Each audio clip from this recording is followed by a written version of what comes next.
Hello everyone, മച്ചുള്ളി visit പുതിയൊരു വീഡിയോയിലേക്ക് എല്ലാവർക്കും സ്വാഗതം. നല്ല മഴയുള്ള സമയമായിരുന്നു, നല്ല തണുപ്പൊക്കെ ഉണ്ട്. അപ്പോൾ എനിക്ക് പെട്ടെന്ന് പാവ് മസാല കഴിക്കണമെന്ന് ഭയങ്കര ആഗ്രഹം തോന്നി.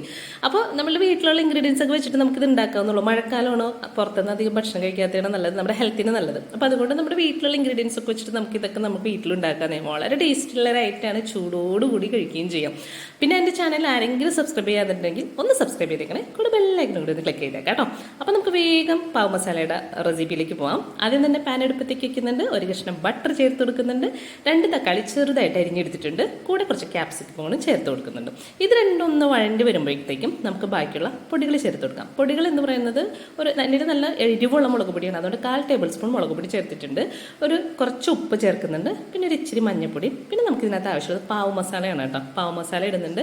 പിന്നെ കുറച്ച് കസ്തൂരി മേത്തിയും കൂടി ഇടുന്നുണ്ട്. പിന്നെ നിങ്ങളുടെ കയ്യിൽ മല്ലിയില ഉണ്ടെന്നുണ്ടെങ്കിൽ അത് ചേർത്താൽ നന്നായിരിക്കും. പിന്നെ ഇതിൽ മല്ലിയില ഉണ്ടായിരുന്നില്ല, പെട്ടെന്ന് ഉണ്ടാക്കുന്നതുകൊണ്ട് മല്ലിയില ഉണ്ടായിരുന്നില്ല. പിന്നെ മല്ലിയിലും കസ്തൂരി മേത്തി എടുത്താൽ നല്ല ടേസ്റ്റാണ്. പിന്നെ നമ്മുടെ പുഴുങ്ങിയെടുത്ത പൊട്ടാറ്റോ കൂടെ ചേർത്ത് നന്നായിട്ട് ഉടച്ചെടുക്കുക. പിന്നെ ഒരല്പം വെള്ളം ചേർത്ത് നന്നായിട്ട് നല്ല കുഴമ്പ് രൂപത്തിലാണ് പാവ് മസാല ഇരിക്കുക കേട്ടോ. അതിന് വേണ്ടിയിട്ട് വറ്റിച്ചെടുത്തിട്ടുണ്ട് വെള്ളം. അതിനുശേഷം വെള്ളം വറ്റിക്കഴിഞ്ഞപ്പോൾ വീണ്ടും ഒരല്പം ബട്ടർ ചേർത്തിട്ടുണ്ട്.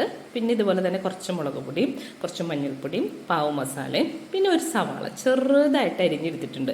അതും കൂടെ ചേർത്ത് നന്നായിട്ടൊന്ന് മിക്സ് ചെയ്ത് കൊടുക്കുക. നമ്മുടെ പാവ് മസാല എന്ന് പറഞ്ഞിട്ടുണ്ടെങ്കിൽ അതിനകത്തൊന്നും ഇങ്ങനെ കടിക്കാനൊന്നും കിട്ടില്ല. നല്ല മസാല നല്ല കുഴമ്പ് രൂപത്തിലായിരിക്കും ഇരിക്കുക.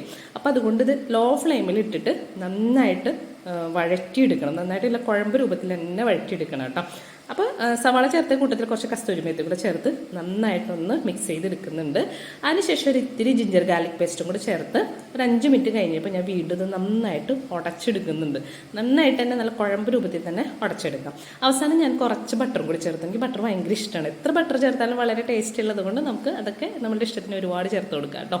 അവസാനം കുറച്ച് സ്റ്റൗ ഓഫ് ചെയ്തതിന് ശേഷം കുറച്ച് നാരങ്ങയും കൂടി പിഴിഞ്ഞൊഴിച്ച് നമ്മുടെ പാവ് മസാല റെഡി ആയിട്ടുണ്ട്. അതിൻ്റെ ബട്ടറൊക്കെ മെൽറ്റ് ചെയ്ത് വരുന്നത് കഴിക്കാൻ തന്നെ വളരെ ടേസ്റ്റുള്ള ഐറ്റമാണ് കേട്ടോ. ഇനി നമുക്കിതിൻ്റെ ബണ്ണ് റെഡിയാക്കി എടുക്കണം. അതിനുവേണ്ടി കുറച്ച് ബട്ടർ എടുക്കുന്നുണ്ട്. അത് മെൽറ്റായി വന്നപ്പോൾ അതിനകത്തേക്ക് കുറച്ച് പാവ് മസാലയും കുറച്ച് മുളക് പൊടിയും പിന്നെ കുറച്ച് കസ്തൂരി മേത്തിയും കൂടി ഇട്ട് കൊടുക്കാം.